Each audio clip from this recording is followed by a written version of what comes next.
माता शत्रु पिता बैरी ये बालो न पाठिता न शोभते सभा मध्य हंस मध्य वकोयथम। आदरणीय निर्णायक मंडल, अध्यापक गण और मेरे प्रिय मित्रों, ऐसे माता पिता शत्रु के समान होते हैं जो अपनी संतान को शिक्षित नहीं करते, और ऐसी अशिक्षित संतान सभा में उसी प्रकार शोभा नहीं देती जिस प्रकार हंसों के बीच एक बगुला शोभा नहीं देता। मान्यवर, हमारी राष्ट्रीय शिक्षा नीति भी शिक्षित होने का दम ढोने वाले व्यक्तियों का उत्पादन करने वाली केवल एक निर्जीव मशीन मात्र ही तो बनकर रह गई है, और प्रतिवर्ष इसी उत्पादन के नाम पर वह लाखों दिशाहीन नवयुवकों का उगलकर अपने कर्तव्यों के इतिश्री समझ रही है। कितना हास्यास्पद है ये कि हमारे शैक्षिक ढांचे में 19वीं सदी के पाठ्यक्रम और 20वीं सदी की कार्यप्रणाली से हम आज 21वीं सदी के बच्चों को शिक्षित कर रहे हैं। और उससे भी आश्चर्य वाली बात तो ये है कि हमारी ये शिक्षा नीति डिग्रीधारियों की भीड़ तो पैदा कर रही है, परंतु उनमें आत्मनिर्भर बनाने वाले कौशल और दक्षता जैसे अवयवों का आज नितांत अभाव है। आज विद्यार्थी नहीं अपितु परीक्षार्थी बनकर रह गया है।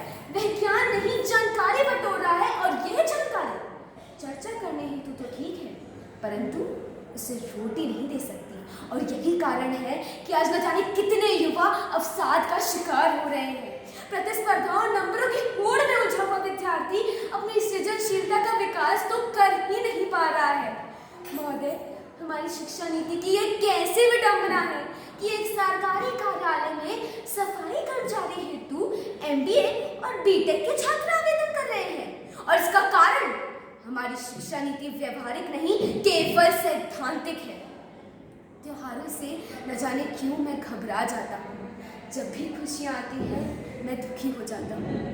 महोदय, NCRB के आंकड़ों के अनुसार हमारे देश में हर 55 मिनट में 5 बच्चे आत्महत्या कर रहे हैं, और इसका कारण गरीबी, बेरोजगारी, माता पिता का बढ़ता दबाव, परीक्षा में फेल हो जाने का डर इत्यादि, और इन सभी की जन्मदात्री हमारी राष्ट्रीय शिक्षा नीति, जो हमारे माता पिता की खुशियों को खुदकुशी करने के लिए बाध्य कर रही है। महोदय, मेरा आपसे यह प्रश्न है कि एक कक्षा में पढ़ने वाले क्या 60 बच्चों की रुचि एक सी हो सकती है? नहीं। और इसे समझाने के लिए मैं आपको महाभारत का उदाहरण देना चाहूँगी। महाभारत तो हम सभी को याद होगी, जिसमें अर्जुन धनुर्विद्या में, भीम गदा चलाने में, युधिष्ठिर भाला चलाने में, नकुल तलवारबाजी में, तो वहीं सहदेव कुल्हाड़ी चलाने में निपुण थे। इनके गुरु द्रोणाचार्य ने इन पांचों भाइयों को इनकी योग्यता के आधार पर प्रशिक्षित किया।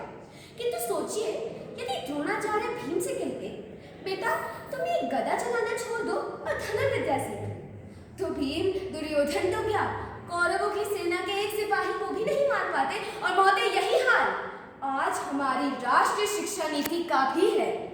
महोदय, टट्टू को कोड़ा और ताजी को एक इशारा ही काफी होता है।